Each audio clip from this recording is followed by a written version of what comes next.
Hi, I'm Sue. This is Sue Talk. Today, we are stepping into the Emperor's sleepers to taste China's most extravagant meals in history. I have to confess, the deeper I dig into this topic, the more I find myself wondering, what would I do if handed a pair of jade chopsticks at a Manchu-Han Imperial Feast? Probably freeze in place and overwhelmed by both the flavors and formality. Let's start with a name that already sounds like it belongs to a fantasy novel, The 8 Delicacies. But don't expect a fixed menu. This was more like an elite, constantly evolving taste set, curated from the rarest treasures of land and sea. A culinary flex, if there ever was one. I've actually had the chance to try a few. Abalone, prized for its tender texture and deep umami. But beyond the taste, it had symbolic value. In traditional Chinese medicine, there was a belief that the shape of a food could tell you what it was good for. And abalone? Well, its appearance reminded people of female anatomy, so it was often thought to support women's reproductive health. It's kind of like the ancient version of you are what you eat, except taken very literally. Sea cucumber. This one was a surprise for me. It begins to dissolve the moment it leaves the ocean. So you have to act fast. Blanch it quickly or lose its jelly-like texture. I'll admit, the first time I tried it, I wasn't sure I was eating food or a very expensive stress ball. But once you get over the texture, there's something oddly comforting about it. And then there are the ones that I've never had the nerve or stomach to try. Bell pull. This one reads like a poem, or maybe a potion. First, it's simmered with ginger and herbs, then steamed under a blanket of wild honeycomb. As heat rises, the honey melts, infusing the pull. Then it's placed into a hollowed winter melon, decorated with swallow liver, and filled with redbird's nest. Finally, the whole thing is sealed with beeswax to trap the aroma. Monkey brain. Yeah, this one hits differently. The method? Allegedly, the monkey was restrained with its head sticking through a special table. The skull was cracked open while it was still conscious, and hot oil poured directly into the brain. It was supposedly eaten raw, for freshness. Even reading that gave me chills. Most historians say it's extremely rare, maybe even myth. And that famous movie scene? I rewatched it. Turns out it was tofu under a coconut shell.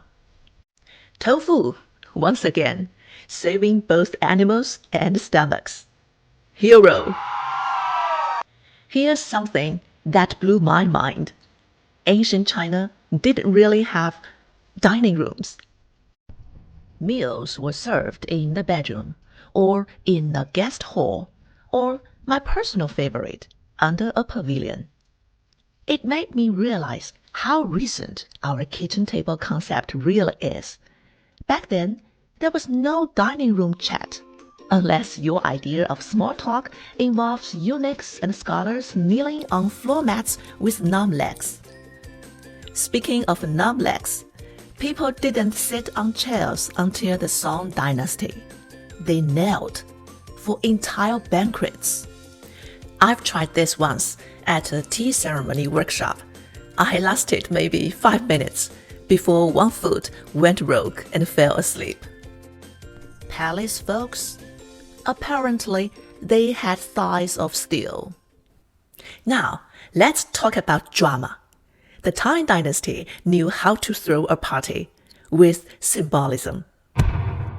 The Dragon Tail Banquet was based on the legend of a carp leaping over the dragon gate to become a dragon. It symbolized transformation, achievement, glow-up of mythical proportions. What did that look like on a plate? 70 courses, 50 dishes, 20 desserts. Imagine finishing your final exam and instead of a diploma, you get a buffet so big it comes with its own zip code. And everywhere, bamboo shoots. They were not just side dishes, they were cultural currency. And on those Grand Tang Dynasty banquet tables, you would always find bamboo shoots. We are talking dried bamboo stewed with cured pork hock, braised winter bamboo in oil, crispy fried brush-style bamboo, and the local specialty from Chongzhou, double bamboo delight. Honestly, if I could time travel to one of those banquets, I would skip the fancy shark fin and head straight to the bamboo section. One dish I would love to try is double bamboo delight. I mean, what's better than bamboo? Two kinds of bamboo, obviously. Bonus points if they come with a side of poetic symbolism. Because in Chinese culture, bamboo shoots represent step-by-step advancement, perfect for celebrating promotions and new titles. Kind of like, here's your raise, now have some metaphor with your meal. Emperor Xuanzong of Tang loved bamboo shoots so much that he was the first one to plant them in the imperial gardens. And his quote just stuck with me. If you don't eat bamboo shoots in spring, you wasted the whole year. I laughed out loud when I read that. This was basically the Tang Dynasty version of skipping pumpkin spice season. Later, under Emperor Suzong, fresh bamboo shoots were listed as a special item in the imperial kitchen, priced nearly as highly as ginseng. They were the green jewels of the season. You know those dishes that seem too poetic to be real? This is one of them. Inspired by poet Bai Juyi, the fragrant mountain honey cake wasn't invented by palace chefs. It was elevated by verse. Reading about how they adjusted the partly tight mid-bake, like tuning an instrument, was wild to me. The baker had to constantly monitor the color and shape of the pastry as it cooked. If it started to puff up too quickly, they would raise the lid slightly to cool things down. If it was cooking too slowly, they would lower it just a touch to trap more heat. The whole time, they had to make micro adjustments using a long metal rod, hovering over the oven, watching for subtle shifts in the dough like a hawk. This was a stress test. And the result? A golden shell, crispy like sugar glass, with a soft honeyed core. I haven't tried this one yet, but it's shot to the top of my foodie bucket list. When early European missionaries like Matteo Ricci arrived in China, they were stunned by the food scene. Not just palace banquets, but everyday food stores, herbal soups, pickled everything. But what fascinated me most was how food wasn't just delicious. It was diagnostic. The idea that food could warm or cool your body energetically, that meals were medicine. Honestly, the first time I heard this growing up, I thought it was family superstition. But now, I see it part of a much deeper cultural logic. And in today's wellness-obsessed world, It's kind of ahead of its time. January 1796.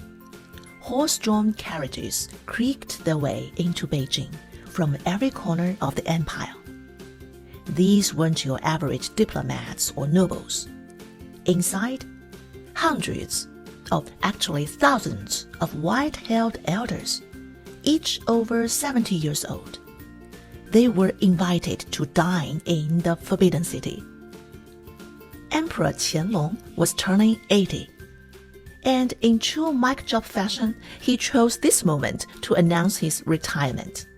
Imagine saying, "Thanks for coming to my birthday," then adding, "By the way, I'm abdicating the throne." Talk about a party announcement. He courted the Thousand Elders Banquet. Now, thousand in Chinese doesn't always mean exactly 1,000. It just means a lot. Like when your grandma says she told you something 1,000 times. Same energy. In truth, over 3,000 elders attended. If your great-grandpa scored an invite like this, wow, instant family legend status.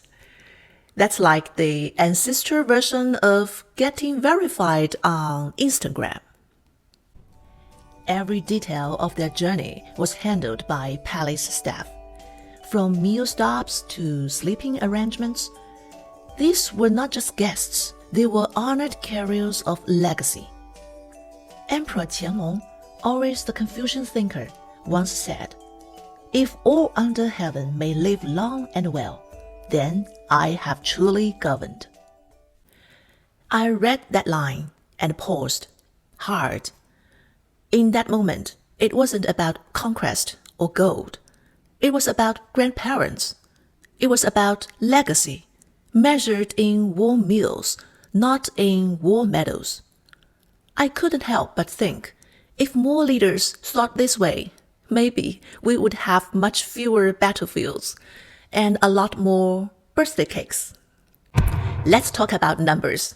This banquet features 800 tables. The centerpiece at each one? A hot pot. The perfect symbol of harmony. Everyone sharing the same bubbling pot of flavor, stories, and laughter. The food? Wow, it was a spectacle. 8 treasure vegetarian lotus.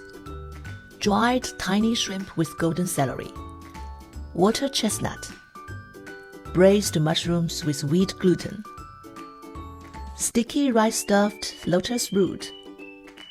Braised vegetarian chicken. Deep-fried savory pockets. Fried triangular pastries. Braised shark fin. Pan-fried abalone boxes. Braised sea cucumber with pork belly. Sea delicacies in crab roll sauce. White braised fish maw and fish lips. Stuffed scallop embroidered balls. Oil braised prawns. Roast duck with crispy skin. Roast suckling pig. Roast 海尔巴子, that's traditional meat dish. Roast venison square. Braised blackfish roe. Braised bell pole. Monkey head mushrooms in pine tree style. Manchu-style grand cold platter. If we are talking showstoppers, one dish stole the spotlight. Soup stuffed yellow croaker. I know, it doesn't sound wild at first, but wait till you hear how it's made. First, a thin tool was inserted through the fish's mouth to snap every internal connective fiber. The entire skeleton was poured out in one piece through the mouth.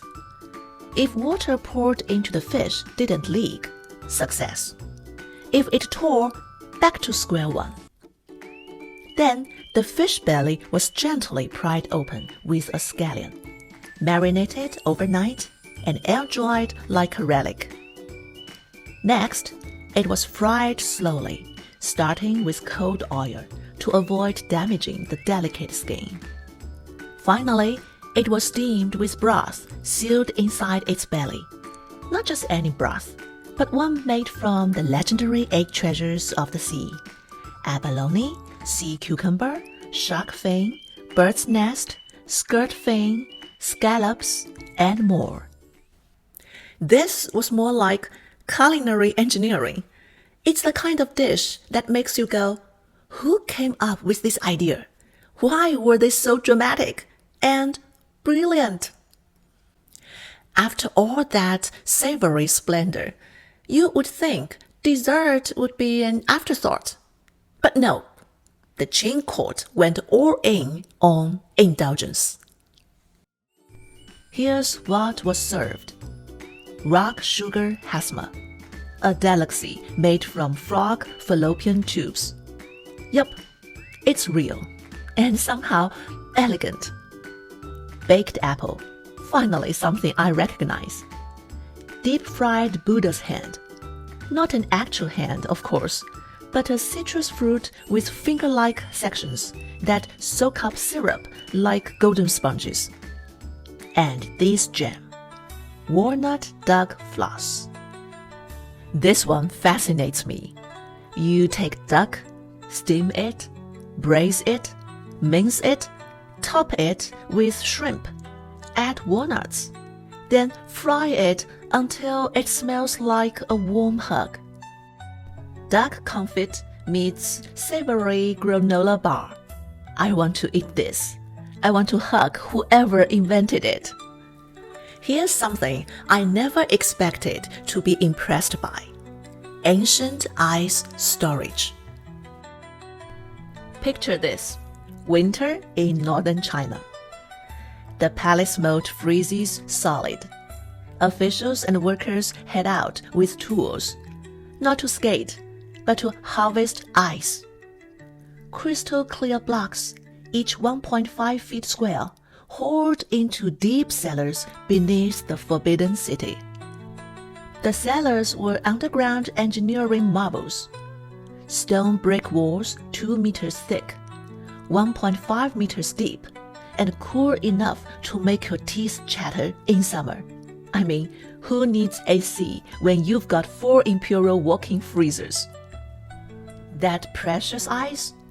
It cooled the palace's finest fruits, drinks, and desserts during the blazing summer month. Even more impressive, the imperial fridge, a wooden chest lined with tin or lead, with a drainage hole at the bottom and air vents to keep cool air circulating in the room. So, how did the food actually reach the emperor's lips? Not easily. Before a single bite made it to the throne, every dish had to survive a gauntlet of safety checks that makes today's food hygiene look like a casual potluck. First, meal registration.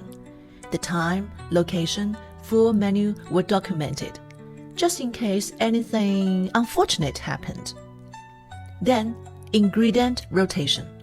No one chef was allowed to cook an entire dish alone. You know, just in case loyalty was seasonally fluctuating. On high alert days, chicken or dogs got the first taste, followed by silver chopsticks, set to detect poison, though mostly just arsenic. Then came the real MVP, a human taster. Their job? Eat, wait, hope for the best. Sometimes up to 2 hours. If they were still breathing, congrats, dinner was finally served. Probably lukewarm, but blessedly unpoisoned. Every tray, spoon, and leftover was tracked, locked, and escorted back with the precision of a royal heist movie. I mean, imagine being that food taster. Your job is to eat gourmet food and maybe die. I complain when I have to reheat my tea. These guys were risking everything for the emperor to take maybe 2 bites and move on. And of course, we can't forget the dishes themselves. Not the food, but the actual dishes. While gold and silver were nice, the real status symbols were jade and agate tableware. Because when your chopsticks are carved from precious stone and your teacup looks like something Indiana Jones should be looting, you are not just eating, you are declaring dynasty-level opulence. Every plate told a story. Every bowl was a message. I rule not just through armies, but through aesthetics. What stayed with me most? Imperial cuisine wasn't just food. It was legacy. How emperors ate reflected how they ruled. Balance, care, even politics were plated. Today, we may not have jade bowls or palace fists, but we still gather to connect, to say, you matter. If I could pick just one dish, not bell pull, not shark fin, just bamboo shoots in golden broth. Simple, seasonal, and meaningful. Because flavors fade, but stories, they stay. Thanks for joining me. I'm Sue, and this is Sue Talk. Stay curious, stay hungry.